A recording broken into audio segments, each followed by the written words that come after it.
You are listening to UpTalk with Sean Conahan. The gloves are off, and it's time to have a chat. Hello, people, and welcome back to the podcast. If you didn't know already, you know now. UpTalk is back. And I can tell you that UpTalk won't be changing again. Won't be doing this again. It's been quite stressful. Everything pretty much has switched over now, but UpTalk is here to stay. So there'll be no more changes for you to have to go through and for me. I can tell you that. So I know a lot of you had questions about what's going on or what happened to the Temaconta Memorial Trust. And here's what I can tell you. The trust itself is not in operation at present. But we're not done. Okay? The Contras are committed to helping first responders and support them through mental health issues. So something's coming. And a formal comment from them will be made soon, but here's what I can tell you right now. The ideals that were inspired by Tema will continue on whether or not the charity has a new name. A statement with more information will be available at an appropriate time. And I can tell you that that statement should be coming soon. And as soon as I get it and it's out there, I'll be putting it out on all my social media platforms. You guys will know. Thank you for sticking with me. I really, really appreciate it. Before we go any further, here's your trigger warning. If you are somebody listening that has trigger issues, you need to know that the conversations in this podcast could be upsetting. So make sure that you put yourself in a good mindset to listen and get the most out of the podcast. Okay? Perfect. As for UpTalk, the new Facebook page is out. UpTalk Podcast. Look it up. Follow it, please. Share it as much as you like. I need all the help I can get to rebuild. Twitter, at UpTalk Podcast. And Instagram, UpTalk Podcast. Check them all out. Again, I couldn't do this without you, and I really appreciate your guys' support. Have you guys seen the videos on Facebook, PTSD, The Truth Behind the Smile? If you haven't, you need to check it out as soon as you can after you listen to this podcast. My guest this week is Jean-Guy-Poirier, firefighter from Ontario, who's going to tell us his story of hope and what led him to start this amazing page and put out these fantastic videos. Now, before we get going, you're not off the hook. The gratitude game is still going. So, if at any point in time you hear me mention another advocate or organization other than the guest I'm talking to, which I do all the time apparently, you need to pause the podcast, say 3 things that you're grateful for, out loud, and then continue. It's as easy as that. And then afterwards, if you could go on one of the UpTalk social media platforms and post what you're grateful for. Leave a comment or post a video. That would be awesome. I want to hear it. I want to know what you're grateful for. Okay, we need to keep this thing going. Staying positive and remaining grateful. Hugely important. It's something that I struggle with and I'm trying to get better at. So, let's all do it together. Alright? Anyway, I love this chat. I hope you enjoy it. Let's get to it. It was a dark and stormy night. Nor'easter rolling in. Welcome, Jean-Guy. It's awesome to have you here tonight. Thank you, Sean. Thanks for having me. Oh, it's my pleasure. It's my pleasure. I think I saw you pop up on social media and you about your page that you have, your Facebook page, which we'll get into about that later. And then I wanted to have you on just to tell your story, so I reached out, and that was awesome. So I don't know you very well at all, other than the little bio that I read that you sent me. So for me and for the listeners who are listening, just give us a little bit about yourself, where you grew up, how you grew up, and what got you to be involved in the fire service. Okay, cool. Thank you. I was born and raised in Cornwall, Ontario. I lived there till I was 20 years old. From there, I moved and I went to college in Belleville at a Loyalist college. I met a great girl there, which I eventually ended up marrying, and we moved back to Shakespeare, Ontario here. And I moved back to Stratford. Okay. Within that time, I moved to Shakespeare, and within a couple of years, I was approached, because it's such a small community, I was approached by the fire service. Huh. And I don't know how you want to get into this from there, but I was approached by the fire service, and it just based on community and based on getting to know people, because I didn't know anybody from around here, Right. and I thought that'd be a great way to help people. I mean, as a teenager, 17, 18 years old, I worked with St. John Ambulance as well back in Cornwall. So I had that want, I had that drive to help people. And unfortunately, schooling really wasn't my thing. So this was a great opportunity in order to help people on the volunteer department. So I signed up, and Yeah. my journey continues from there. Yeah. Had you ever thought about the fire service before that? Before someone approached you? I never thought of it, and whenever I was approached by the deputy chief at the time, I was like, "Are you kidding me?" Because I've got no experience, and it was more of a, come on in and we'll show you what it's all about, and if you like it and you think it's something you want to do, then you're in. So it was very simple, and there was obviously a recruitment process, and there was a weaning out. I think there was 4 of us that applied at the time, and 2 of us got on. So yeah. So it was great. Yeah. For someone that never really thought about it before they were approached, and now when you look back now, like what were your expectations of the job going in versus now what you know having been through it? Well, my expectations at first, I was obviously pretty green to the whole thing, and Yeah. I looked at it as though it was going to be a great way to meet some guys and meet some people in the neighborhood, as well as I thought I'd be fighting some barn fires maybe, and doing the odd little accident here and there. And I really didn't think it would turn out the way it did, to be honest with you. It was more, I look back on it now, and it was a very overwhelming experience. Very overwhelming for anybody that's new to it. When did you become aware sure. that it was becoming overwhelming? I probably was aware back in 2015. I'd been on the apartment I started in 2005.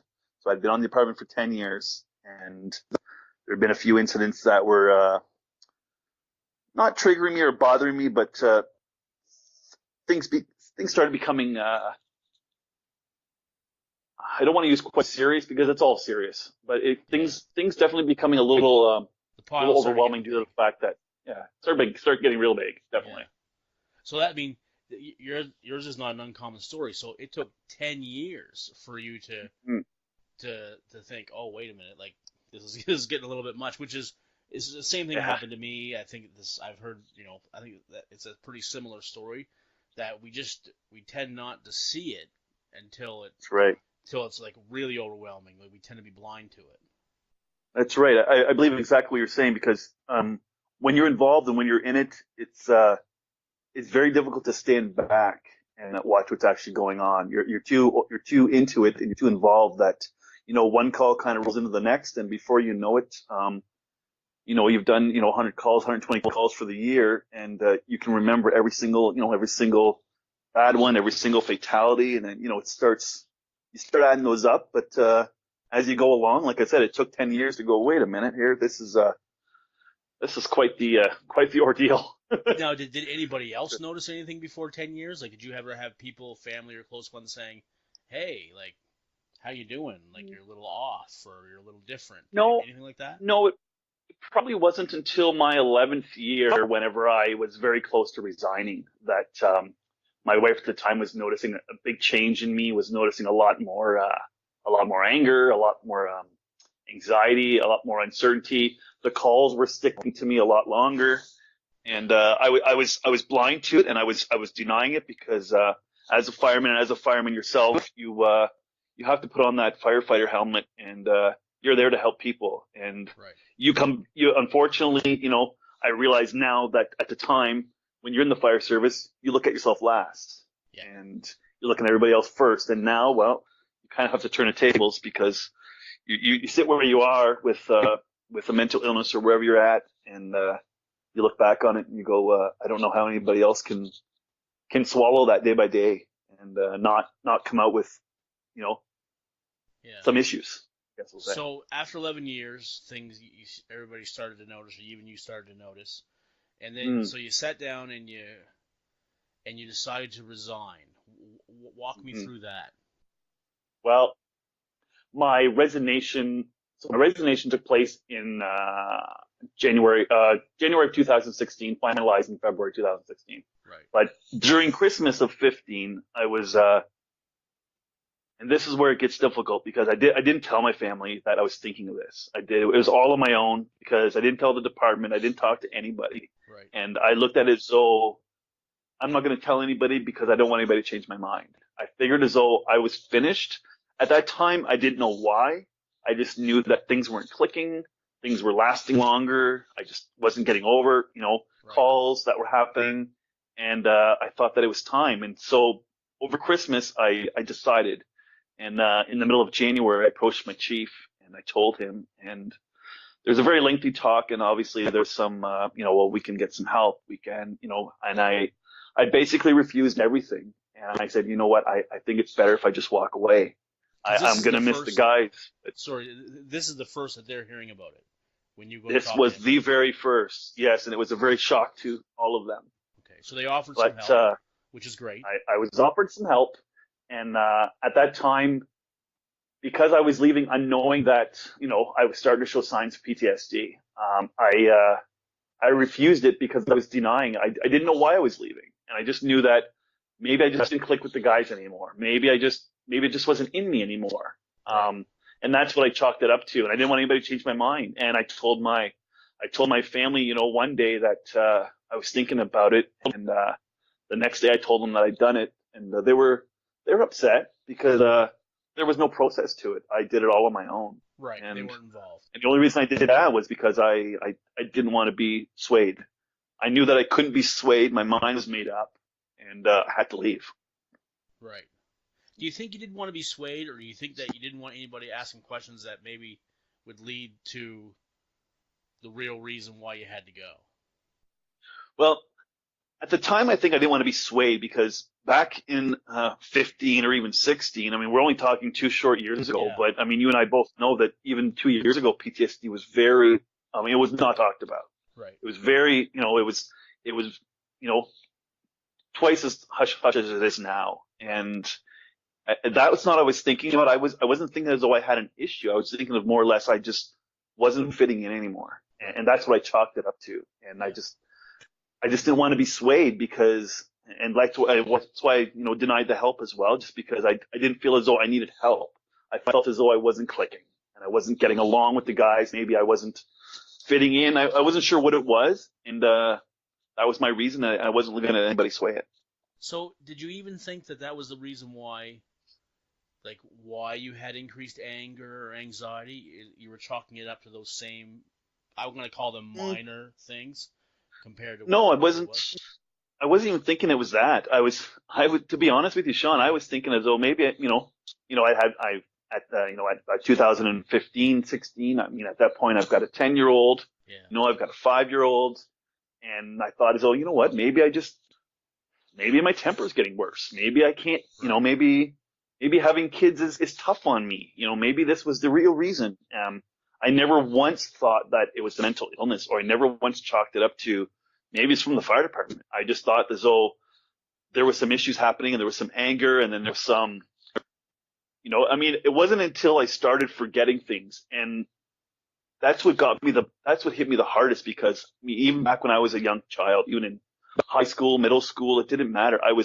My memory was top notch. I had no issues. And once I started losing it, I was like, my biggest fear was, first of all, the temper, because there are some temper issues on my family side. My dad comes from a very large family, and I have noticed it, and there are some that, have some short fuses. And I thought, well, maybe that's just me.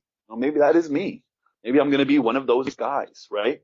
Yeah. And then just chalked it up to, maybe I can't handle this, or maybe I need some help with, working with my kids, or maybe I've got some family issues that are underlying that I'm not figuring out. I never once chalked it up to this. Never. Well, I can relate really well with what you're saying, because for me, anybody that knew me growing up and through high school and through, early 20s, I was a very easygoing guy, like not very emotional, could handle a lot of stress, which did me well in my paramedic and firefighting career, but then all of a sudden, that's what happened to me. All of a sudden, I got angry, and I would be blowing up, and Yep.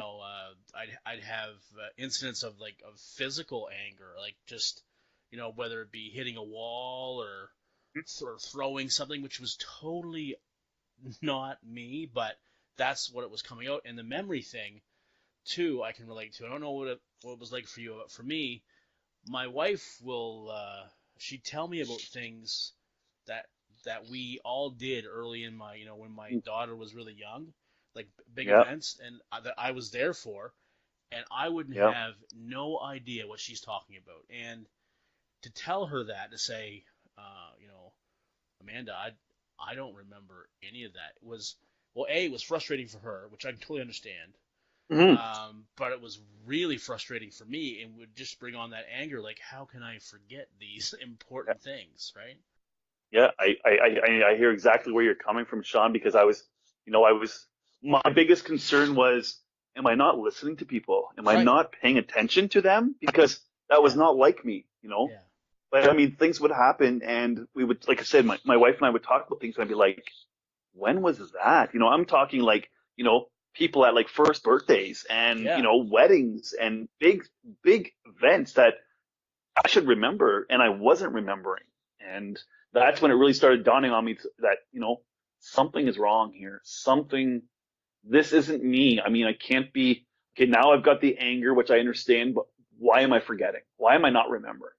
What is happening here that is causing this issue, right? Yeah. So But yeah, the biggest thing was I wasn't paying attention to people, and that was probably the biggest thing that hurt me the most. yeah, and the way I look at it now is, or I mean, I don't know if this is a way of rationalizing it or make it. I don't think it's an excuse, but I just think that I was battling my own brain, my own head, so intensely most of the day that I just was not aware of what was going on around me, even if I was there. It just Right. took so much energy. And even to say that now, it sounds like an excuse. And I hate when I say that, I say that to my wife, and, and she's very supportive, but I can't help but think, it sounds really convenient. It sounds like a really convenient excuse to not be responsible or not be held responsible. But really, for me, I was just inside my head all the time, rarely outside of it. And nobody really knows. I don't know if it's like this for you, but for me to stop and say to you, "Hey, Jean-Guy, how was your day today?" The effort it takes for me to push everything aside, for me to just be aware of you for even 2 minutes, is sometimes was just an immense amount of effort. Which sounds Exactly. weird. It's exactly the same. I feel the exact same way, Sean. And my biggest thing was it felt as though the more I was aware of it, the more the conversations I would have. And in my line of work at the time, in my full-time job, I had to pay attention to my contractors, and I had to pay attention to what these guys were telling me. And right. these were conversations that lasted, several minutes, or lunches, or dinners, or whatever they may be. And I felt as though if I could tune in for, I was tuning in for the first minute and a half, and it was more than a few minutes. I'd come in at the end, and I hoped to heck that they weren't going to ask me a question, because I probably wasn't going to be answering it and just nodding my head, because I was and now I learned what it's all about. I was totally dissociated and not even conscious about it. And you never are. And that's the problem. So, okay. So you resign. And I resigned. You tell the fire department, you tell your family. It's a surprise. Tell my fire department, tell my family. As of February 1, 2016, I was finished. Where do things go from there? So from there, February 1, from there, things continue to get rocky. Things continue to get unsettling at home. I was not getting any better. The anger was getting worse. My wife at the time was pointing it out, and I was being everything, including a jerk, and denying it. Yeah. And I was like, "There's nothing wrong with me. I don't know what you're talking about." And you're the problem. And my wife's a healthcare professional as well, and she was seeing these things and watching me change, and I was not even aware of it until she pointed them out. But I was totally in denial. So in November of 2017, November of 2016, I was on my way to work. So I lived in Stratford, worked in Shakespeare. So it was a 10-minute drive every day.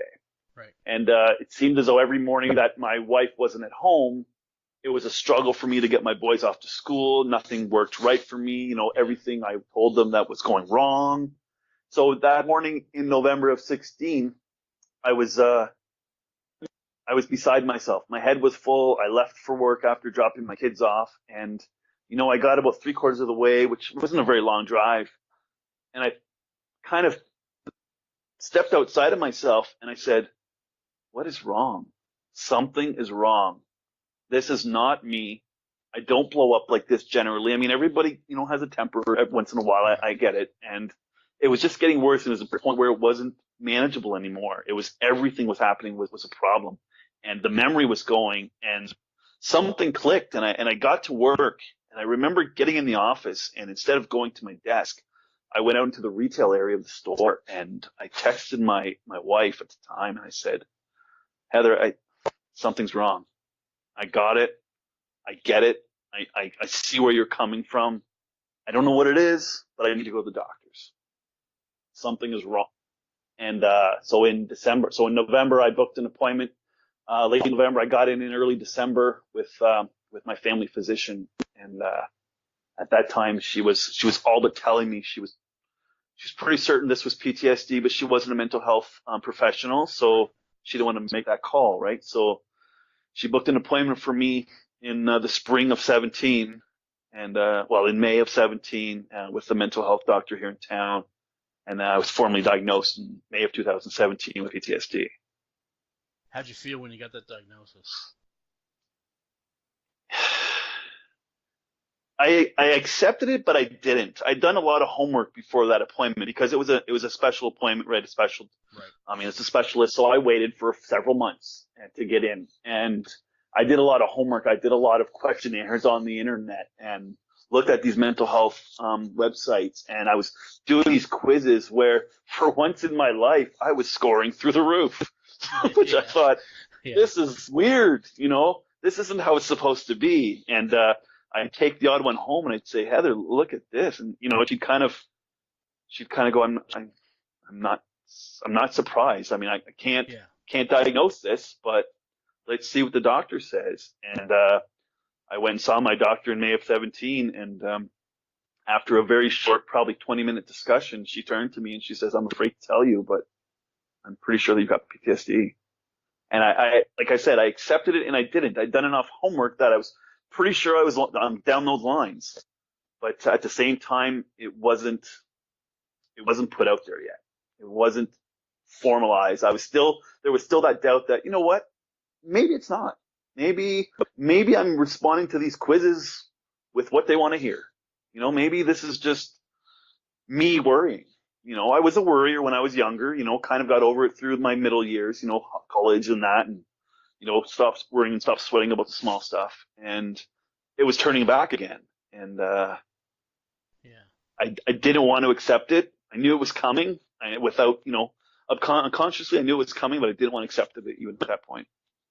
Yeah. Now, according to the bio you sent me, in September 2017, you hit rock bottom. I hit rock bottom. So 2017.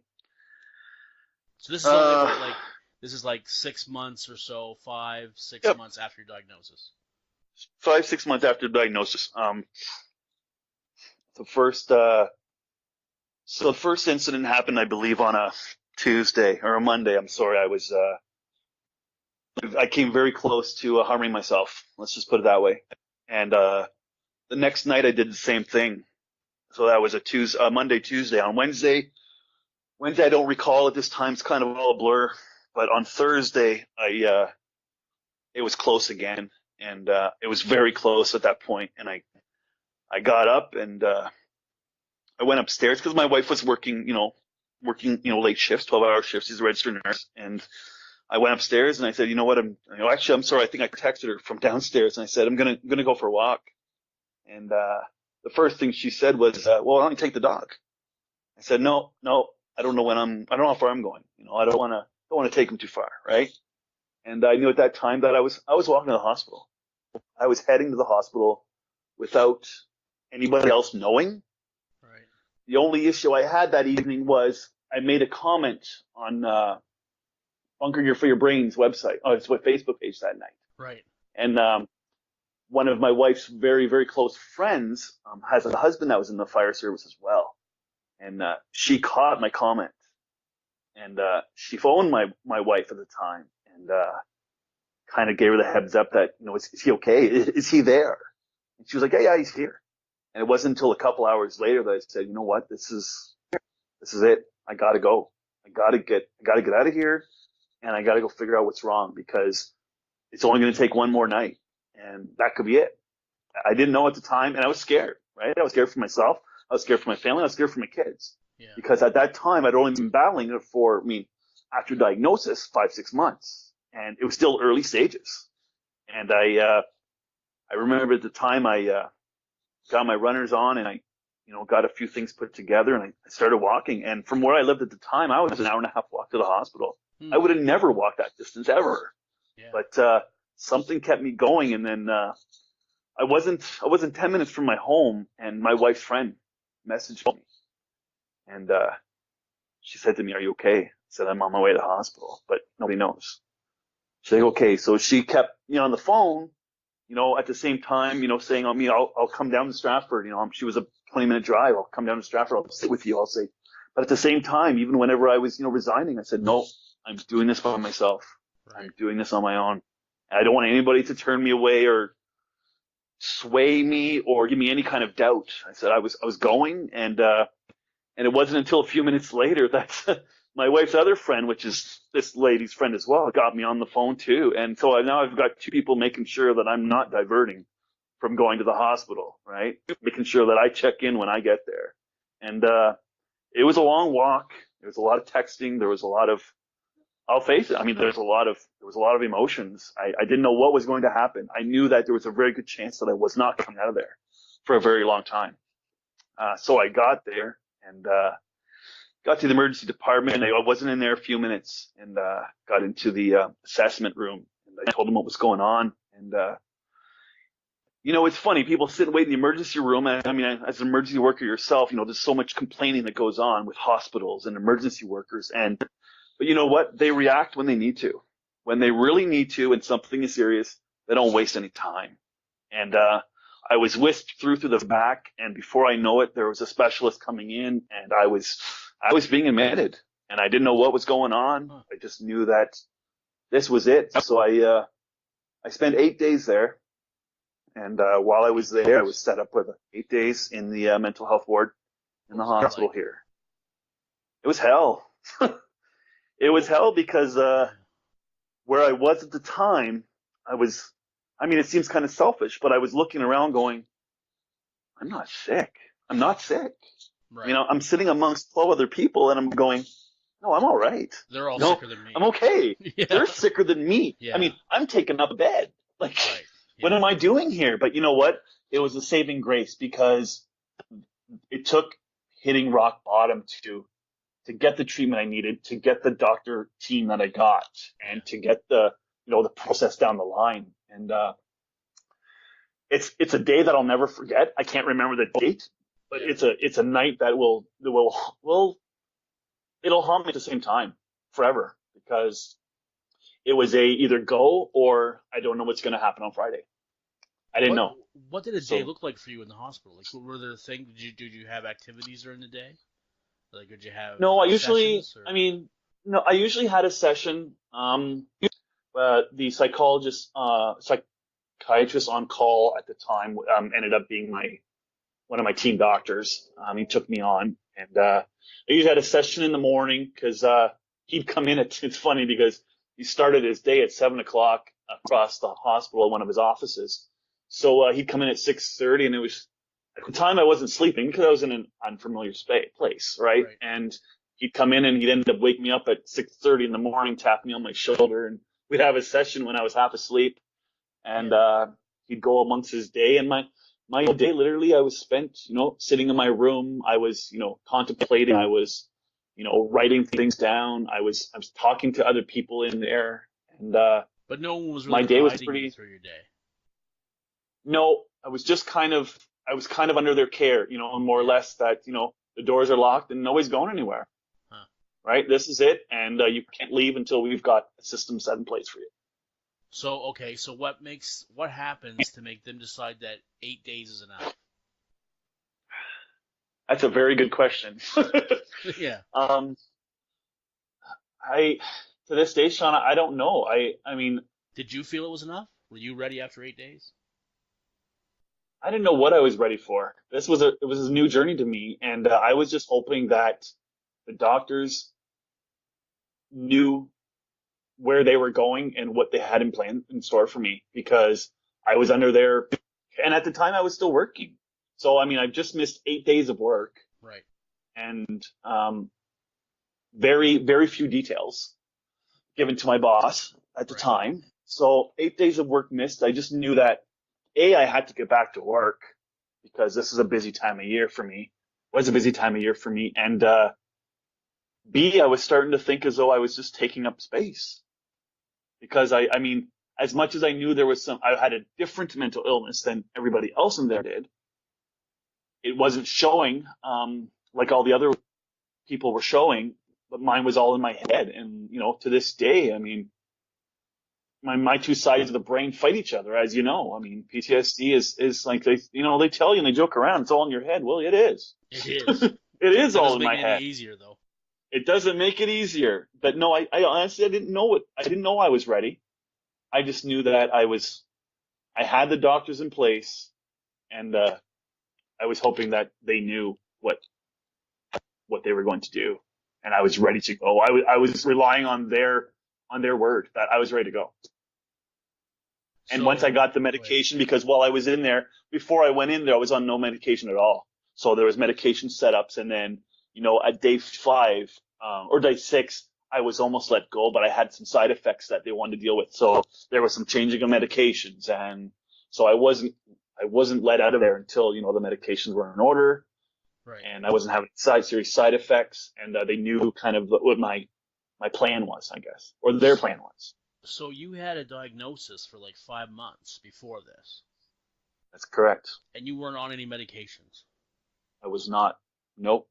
No one had. I was not on anything.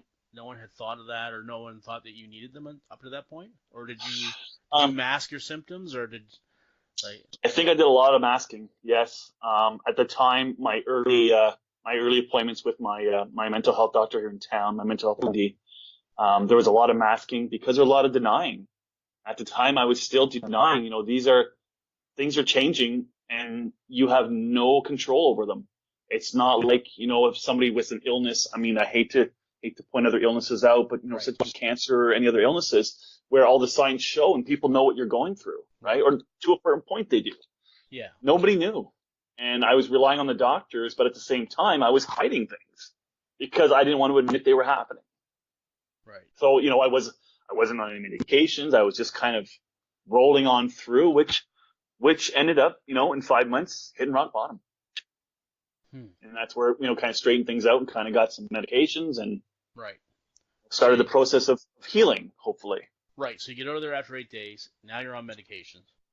I get over 8 days. I'm on medications. I take another week off of work at home, stay at home, kind of, because there was still, side effects of the medications, nausea and stuff like that. And I was kind of trying to weigh them out. And finally, I went back to work after being home a week. And work was never the same. I felt as though, I felt as though I was the elephant in the room. I was being watched. I was being stared at. People were tiptoeing around me, and it was very uncomfortable. I'd been there for 16 years at the time. Wow. And I was very uncomfortable at the time, and I was like, I shouldn't feel this way. I've been here, other than the two bosses, I've been here one of the longest. And do you think it really was that way looking back now, or do you think that was in your head? It was in my head. I definitely think it was in my head. I mean, as I go through and I learn more about PTSD, I mean, we overthink and we overworry to no end, and we always think that somebody else is doing way more than they actually are, right? And or they're acting way differently, or they're not acting as differently as we think they are, right? And I wasn't back, so I went back to work on September the 15th, 16th, and I struggled. I was having trouble getting through my day. I was I'd have a couple good hours in the morning, and then I'd basically zone out from 11:30 noon on till 5 o'clock. I didn't know, I couldn't keep a guideline. I couldn't keep any kind of, continuity. I mean, my work was slipping. I was afraid to admit it because I'd been there so long. The work kind of came just naturally to me, and I was kind of slipping. And it wasn't until, I was about a couple weeks into back to work, and I spoke to my boss, and he's a good friend of, he's a family member to my wife, and he said to me, he said, "I've noticed," but I didn't want to say anything because I figured you knew, and I didn't want to make a big deal about it. I figured that you kind of were hopefully getting a hold of it, and being in the hospital and being on the medication, and hopefully it was going to correct itself. Right. But I continued to see my doctor, my MD here in town, and it wasn't until early October, second week of October, I'd seen her, and she had told me a couple weeks prior that if you can't continue work, you got to tell me. If it's not working, if it's not going well, and you can't get through your day, I felt guilty. I was going to work, sitting around and getting paid, and I didn't, that wasn't me. I didn't agree with that. And it was starting to bother me because that wasn't me. That was not me. And it wasn't until early October, second week of October, I remember having an appointment with her, I believe, on a Tuesday afternoon, and I started probing her with questions and saying, is this it? She all but prepared me saying, there may come a time where you cannot work. And I denied it. I'm like, how can it get that bad, right? How can I be to the point where I cannot work? At this point, I haven't read much on PTSD yet. I haven't, done a lot of studying about it. I was just I was on the ride. And it wasn't until that Tuesday afternoon that, I spent a good hour and a half in her office. And I looked at her and I said, "Do you think this is it?" And she looked at me and she said, "Jean-Guy, I think you're telling me this is it. I think this is it. You need to stop because you can't focus on your health and be worrying about your work because you're not getting anything done at work and you're getting worse. You're coming home and you're frustrated and your symptoms are still there." So, it was then that, she took me off of work back in, second week of October, 2017. How'd that and process go? Fell off. It didn't go well. It went well. It went okay with the boss. He probably saw it coming, cause I was slipping and I was slipping bad. Right. And, it didn't go well for me because, I'd worked since I was 14 years old. I always had a job. I always did something. And now to be sitting at home and knowing that I wasn't going to be working, it was more or less, well, what happens now? Now I'm not working. What do I do? What do I do now? You say I can't work, but I must be able to do something. And it was hard to accept. It's hard to accept at the time. And it was hard to leave work. And it was hard to, get up in the morning and, send my kids off to school and go home. And just kind of sit around. And at the time, there was not a lot of, I wasn't doing any, workbook homework or anything such as that. I was just kind of going through the motions. And it was difficult at first, definitely. It still is difficult now. Well, yeah. No, I know. I feel for that. Now, you went through the WCIB, is it there? WCIB, yep. Yeah, it's WSIB. Yep. So how did that process go? Well, I praise, I'm not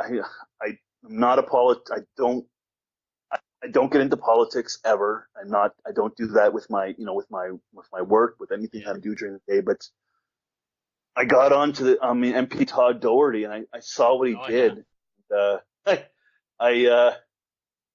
I thank him, every day that he did what he did because my process through WSIB, I'm probably, there's many others, but everybody that I talked to that was struggling with, that had experienced WSIB, it was such a horror show. Right. Right. And I was like, piece of cake.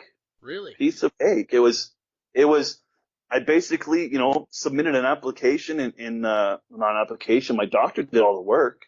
Right. And, within, I think 3 weeks of, giving, salary information and such information, I was on it. It was no time. I worried because I was like, the amount of horror stories I heard about WSIB, but I kept questioning the legislation. I'm like, well, how can this be? Right. How can the government just say no? If they're in emergency services, they're covered. And it wasn't until I actually was on it and I was like, that was too easy. That was too Wow. easy. Well, All the I horror certainly shows hope that I it's heard. going that way in general. I hope that it's that way for most people now. There. I hope so. I hope so. I mean, I realize that we have to draw the line somewhere, and I mean, they can't let everybody go on WSIB. I understand that. And you know what? I have friends that are not in emergency personnel, but you know, they do other jobs. You know, one of them is a funeral embalmer, and you know, and other stuff like that. And I look at it and go, there's other fields. I realize we have to cap it. I get it. Yeah. But there's other people suffering. What do? They fall off the scale, unfortunately. Yeah. Right? And I look at my situation as though, I mean, I don't trust me. I mean, it's still a struggle, you know, month to month. Yeah. You know, living on my own, but the money's there, and they're more than helpful. And I talk to, I mean, I work with a group in Guelph, PTS, Project Trauma Support, and they're awesome. I've got guys in there. Sorry? I said they're awesome. They are awesome. How yes. good are those guys? Well, they're amazing. I met Manuela, I met Hal Hughes, you know, the founders of the program. Yeah. They're amazing people, and I'm talking to some of my guys, you know, in the room, and it's funny because I'm explaining my situation with WSIB under legislation, and they're explaining 2 years prior with no legislation. Yeah. I mean, they don't have a worker calling them. They don't have anybody following up, and I had a lady calling me every 2 weeks. Wow. Calling me, do you need anything? Do you want anything? Is there anything you need? You know, are you collecting your, you know, are you sending in your gas receipts? Are you, you know, it was incredible. And I was like, and they looked at me as though it's because you're under legislation. I'm like, it can't be. There's no way there's that fine of a line, but there is.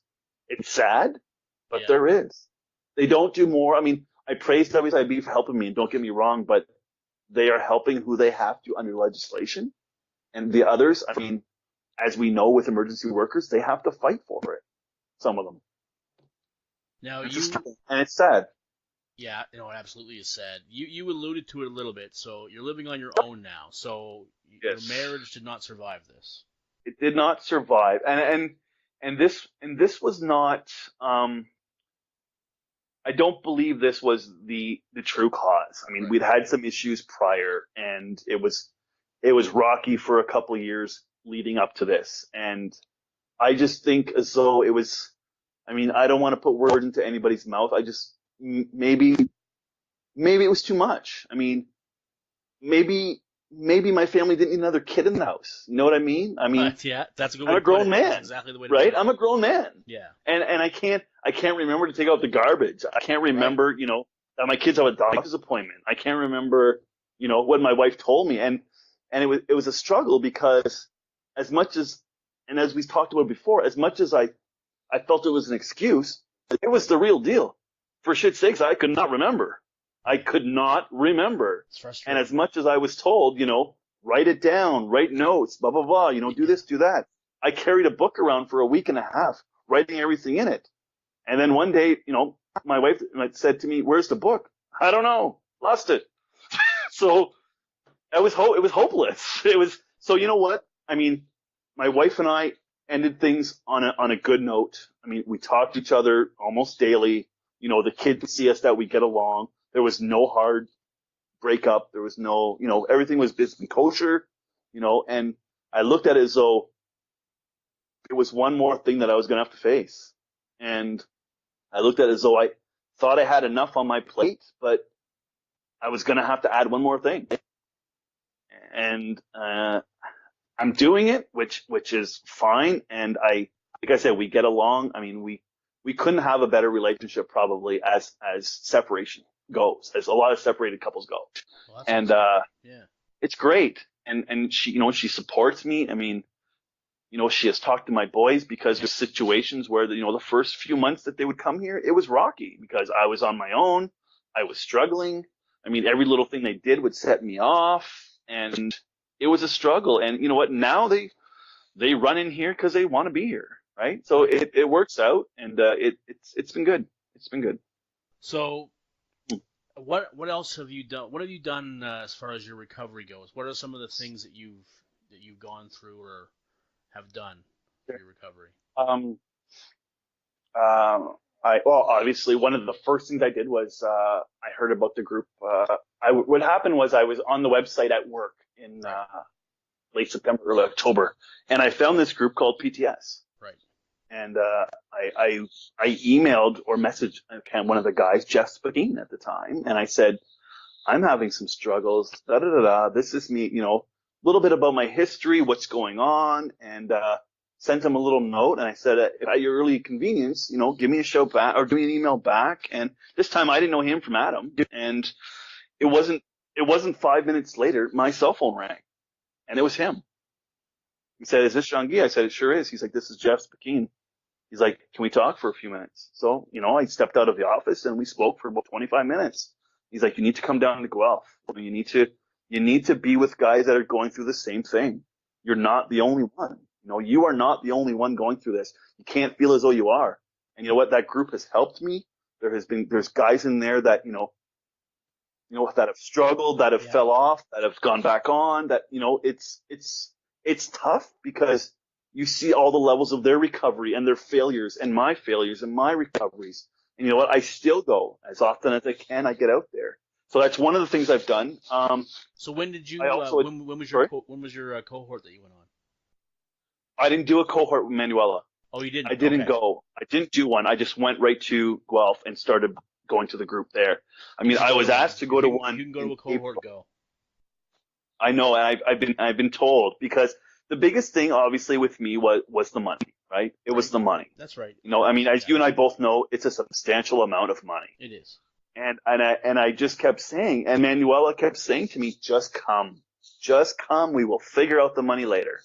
And I still know guys from today that they went and that was it. They didn't have the money either.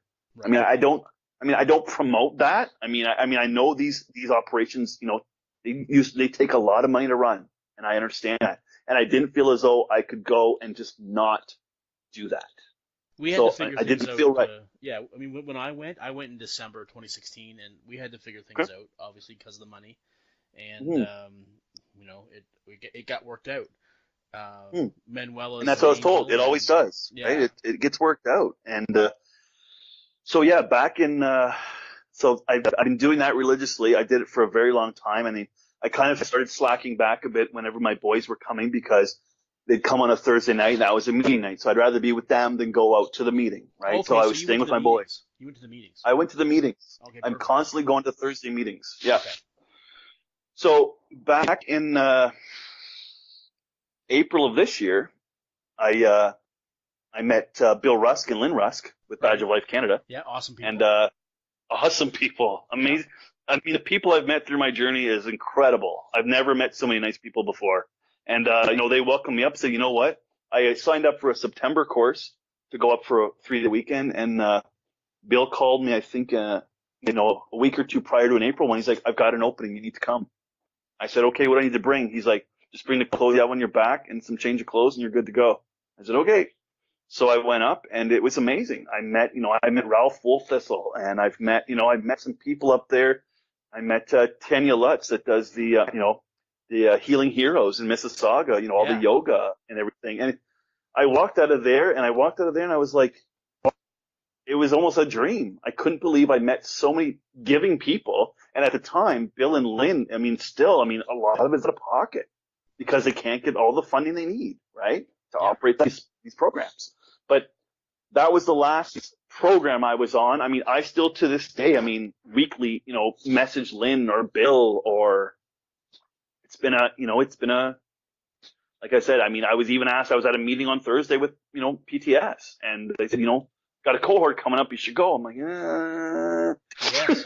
They had an opening. They had a short They had a short notice. I could go on Wednesday this week if I wanted. Yeah. And I was like, you know what? I gotta go. See my kids for only a certain amount of time, and and it's tough, right? It's a tough call.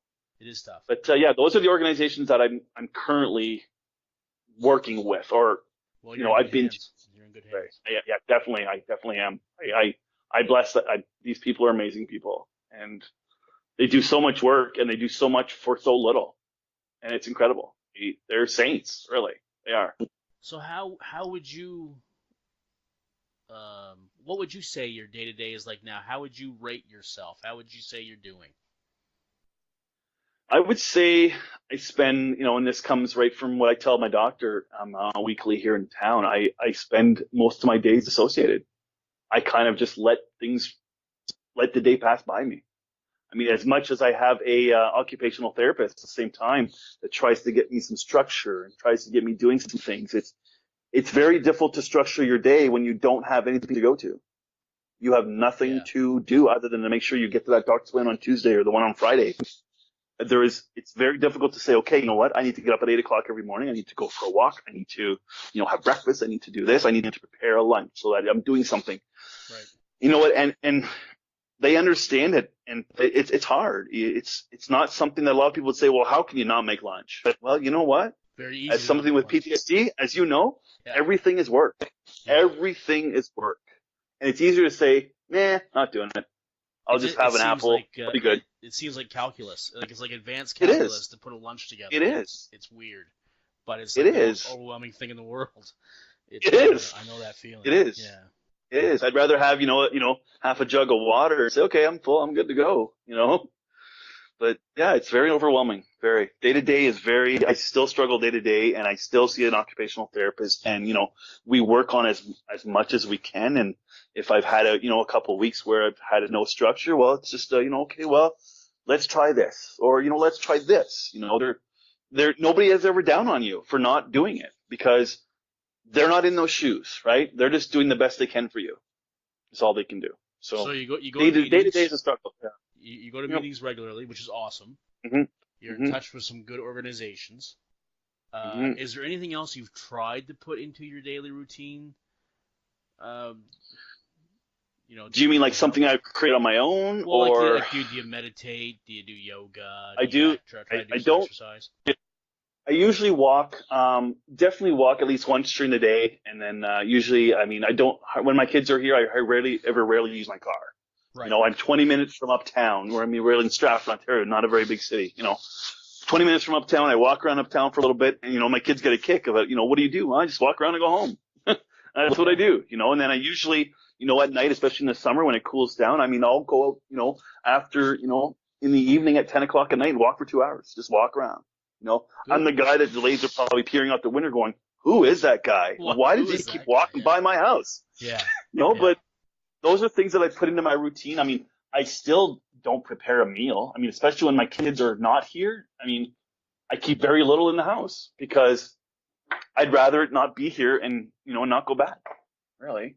So yeah, my day to day is very, other than having some walks, I do meditate.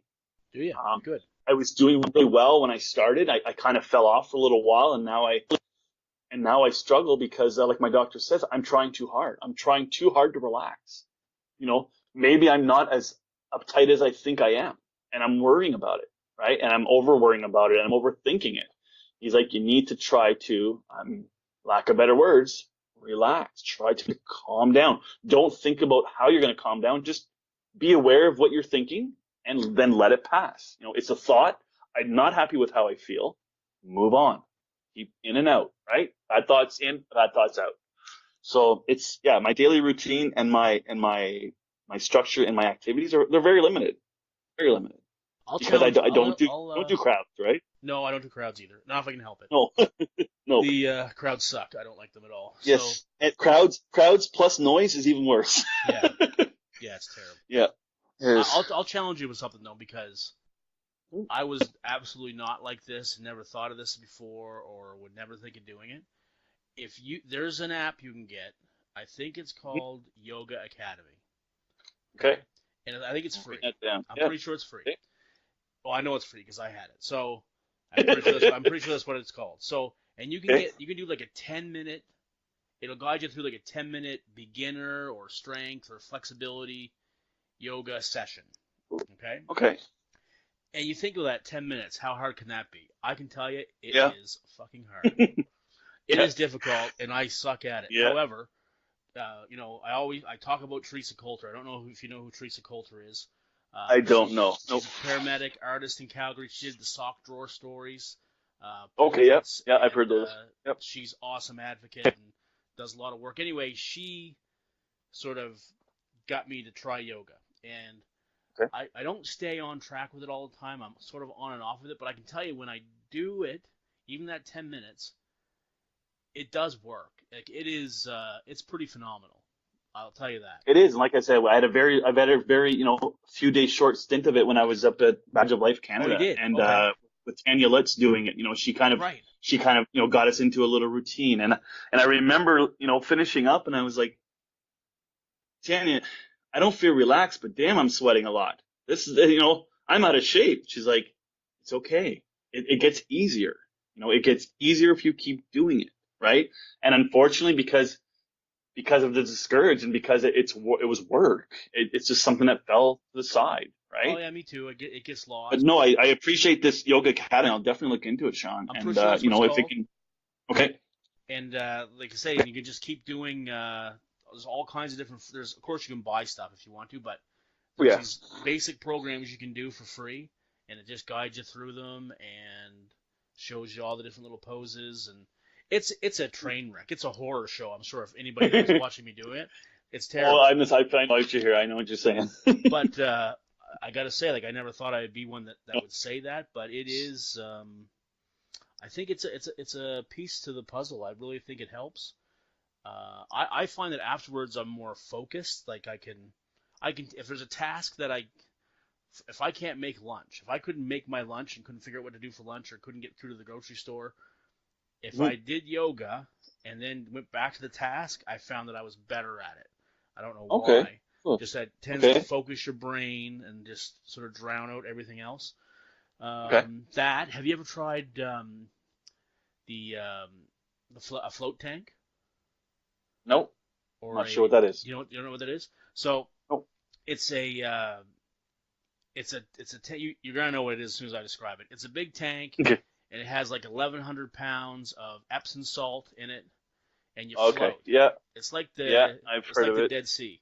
So Okay, I know what you're saying now. Yeah. and there's no outside senses. It's like a desensitization thing. Okay. So it's a sensory deprivation chamber, basically what it is. Oh, So yeah. the water is room temperature, or sorry, the water is skin temperature, body temperature, so you don't feel it.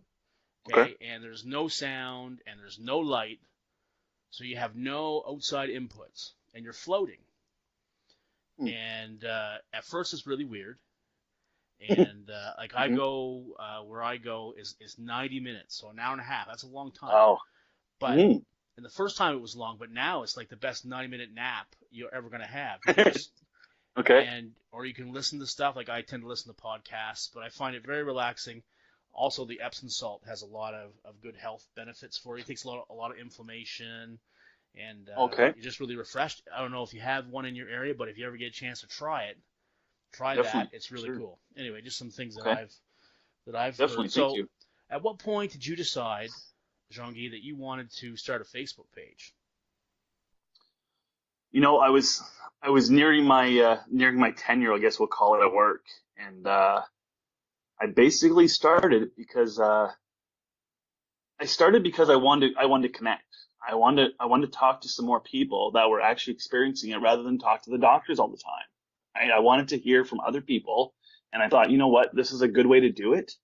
And I got in contact right away with Carl Waggett, and Carl and I have he's a good guy too. Carl and I have chatted, many times. We both run the same type of operation. Carl does a little more podcasts and stuff, which is great. We've kind of gone a different little route, but you know what,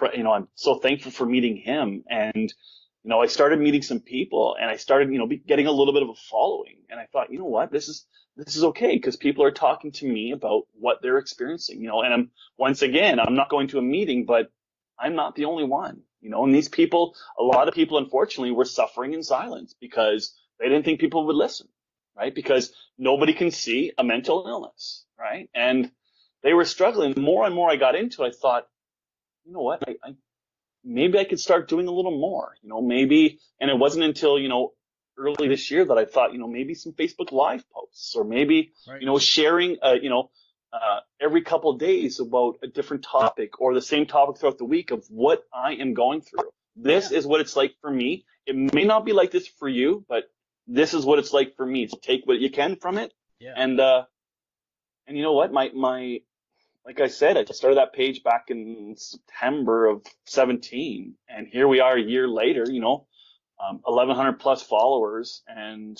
I do 2 Facebook Lives a week, plus a little bit of here and there, and I do a YouTube segment, with Carl over on his page, and I get more and more people every day that come to my page and say, you know what, we like what you're doing. And, I get the odd person that says, I've got PTSD. What do you suggest? Well, I'm not a doctor, but this is what I have done. This is what I'm doing. You know what? It became, it wasn't until probably spring of this year that I kind of gave myself this advice. You know what? I'm advocating for PTSD. I am telling people what it's like, and I'm sharing my experiences. I'm welcoming their experiences. And, it took, my family got into it, and because I wouldn't sit down with my mom and tell her what I was going through on a Tuesday afternoon, right? But I would sit on Facebook with 500 people, on there that would watch it throughout the week or two and see what I was doing. And she kind of got to learn it like that. And it wasn't until, the spring of this year that I thought, you know what, this is, maybe this is what I want to do. Maybe this is my calling. Everybody says, there's something that clicks once in a while. Well, It wasn't the fire department at the time I thought it was, but maybe this is it. And it's been very, there's a few other things that I'll share with you later on because, they're still up and coming, but there's been many things even in the last 2 weeks that have just kind of started exploding. And you know what? My mom says to me, eventually the work pays off. It does. And I looked at it as though, where's this ever going to get to? Am I all just going to be doing my 2 Facebook Lives, which is fine. I don't mind that. Right. But, you know what? It takes a little while. And, for me, luckily it's only been a year, but things start happening and it's been very, very rewarding. Absolutely. So it's PTSD, the truth behind the smile. That's correct. And people ask me, how'd you come up with that name? And, I said, it just popped in my head because you know what? I can smile and wave, as my cousin says, all day long, and you'll have no idea what I'm thinking. None at all. And you know what? And that's the way, and I came up with my name, and a few other people that I know in the Facebook community were like, they're kicking themselves. How did you come up with that name? I just came to me, and I plunked it in. Nobody else had it, and I ran with it. And, that's the page, PTSD, the truth behind the smile. I also run a group, through there as well, a secret group that, cool. Secret, I just do that because I want it closed, right? So anybody that sends me an invite is in. So it's very small now because, it's very in its infamous stage, but it's another thing to do with it. That's awesome. Listen, here's what I think, and I thank you for doing the page, and it's needed. We need a whole bunch of different people with different skills to all do their work. And you have people like you who have this Facebook page who does their Facebook Live videos and sort of gives people a glimpse of what you are dealing with in case they may be dealing with the same thing or may be able to relate. And we need that. Then you have people like, you have Peter Tripp, who with Navigate Change, who's a good friend of mine. And then we have Mark Long, who I grew up with as well with Cracked Armor. And he's on there with many different motivational quotes every day on social media, which I can't do, but that's okay because he's doing it. So he's doing it. We all have different skills, and this just happens to be what I do. I do this podcast, so but everybody needs to come together, and you mentioned Bill, Bill Rusk, who's doing awesome work with Badge of Life Canada, and obviously you have the Temacontra Memorial Trust, and you have all these entities that at some point we need to figure out how to play well with each other, how to play better with each other, and really help each other, support each other, which I think we're going to do. I think that we're headed there. Now, the individuals, like I said, like you, me, Mark, Peter, Callie with Callie's Corner, Callie Power, who's awesome. We all work really well together because we're individuals and we don't have organizational things to think about. That's right. That's right. I think it's coming though. We have the less stress. There's less stress. It's a lot easier for us to work well together and to shout out each other and all that kind of stuff. And I think that's only going to get bigger and bigger and bigger. And there's just so many now, which is awesome. There's so many choices for people because everybody's not going to click with one certain thing. They may relate to something else a little bit better, which is great. So we need to have choices. But but thank you for doing what you do because we need that. It's a job that has to be done that I think is essential. just as essential as any other job in this whole, framework. And so thank you for doing it. It's great. You know what? I just want to add one thing because I look at it, week by week, and I see these new people coming on, and I meet new people, and I get new people coming to my page, and I think to myself, at what point are we going to saturate this? At what point is it going to be, now there's 20 people doing the same thing I do, there's 20 people doing the same thing you do, but then, not a day goes by that I hear of another, death by suicide or something. I'm like, okay, we've not saturated it enough. We're not doing enough yet because not the right people, not all the right people are listening yet. Right. Right. Not all the right. And I don't blame the people that are, that are struggling and that are taking their life. Those are the people I'm blaming. I'm blaming the people that are either aren't the organizations that aren't doing their job, or let's take it, the Veteran Affairs that aren't doing their job, or, those things. And I look at it day to day and I think, you know what? No, we're not done. We're nowhere near done. Nowhere near done. My take on what you said, because I had those feelings too. So, for me, from my experience, back in January of 2016, when I started a podcast, it was UpTalk podcast then, and I believe I was, if I wasn't the first, I was one of the first podcasts that focused on mental health and first responders. Okay. So it was cool. I was like, hey, I'm, in kind of a weird way, I'm kind of special. I'm starting this, and everything's cool. So then all of a sudden, these other podcasts started coming on board with the same sort of subject matter. And at first, I'm thinking, well, shit, I don't want. This is bad for me. Yeah. Or am I not doing a good enough job? Or is everybody going to leave me and go to them? And exactly. All these stupid feelings. So when really, the truth is that we need all these different podcasts. We need all the people that are doing things like you, and because it brings the subject further to light, and because of the fact that, hey, some people may think that Tema Talks podcast sucks, and that's fine. But you know what? They may think that Rescue the Rescuer is awesome, or they may like what Carl's doing. They may like one of the countless other podcasts that are out there on the subject, and that's the point.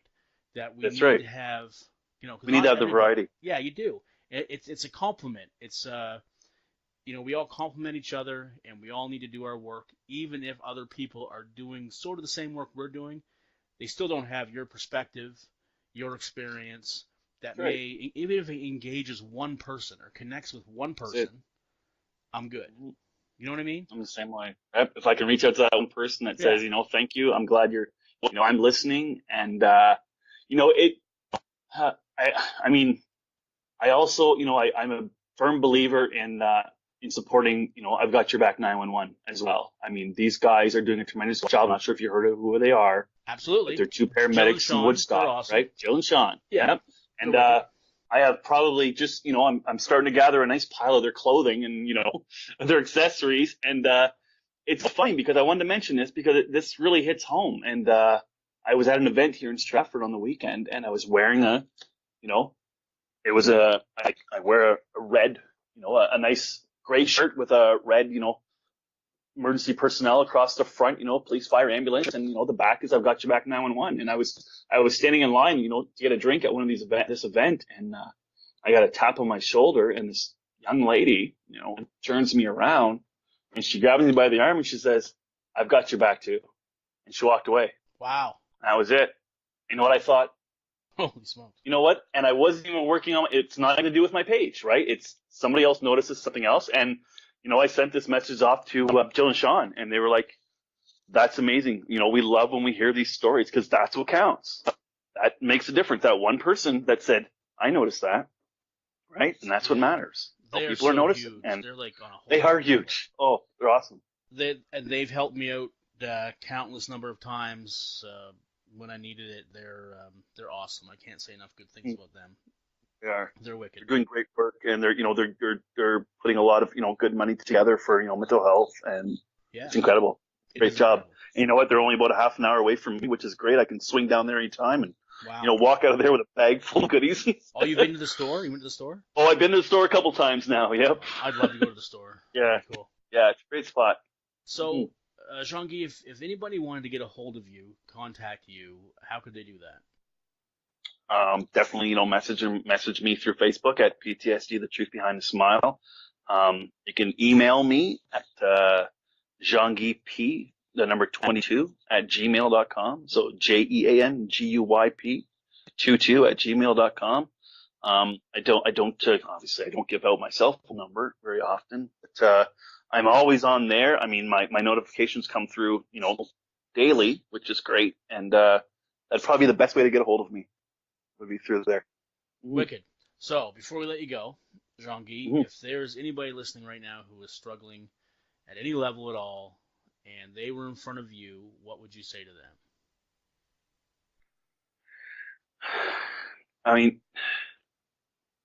it's funny because I have a very close family member that is in his early stages as well. And I look at him and I'd say the same thing to somebody else in front of me. I'd say, you know what? I know where you are. And it really sucks and it's shitty, but there's people that are listening, and don't be afraid to ask for help, because you'll be surprised how many people will respond when you send an email and, Jeff picks up the phone and calls you, and, they're out there. So never feel that you're alone, because that's how I felt. And that's a hard way to go through mental illness, feeling that you're alone. And I would tell them, you know what, you're not alone. This illness, don't let it take you, work at it. I mean, as hard as it is to work at it, we both know how hard that is. You're not alone, and you're going to have those real shitty days. You got to remember, after a few shitty days, you're probably going to have a good one. So you got to hold out for the good one, right? You got to make it to the good one and go, you know what? You were right. I had a good one. It may follow by a couple more, bad ones, but there's, for me, my experience, there's never been, weeks and weeks of bad ones. Right? There's always something that puts a smile on my face, every couple days or something that I go, you know what? I'm glad I'm still here. And I tell somebody that same thing. Don't go anywhere, because you're going, it's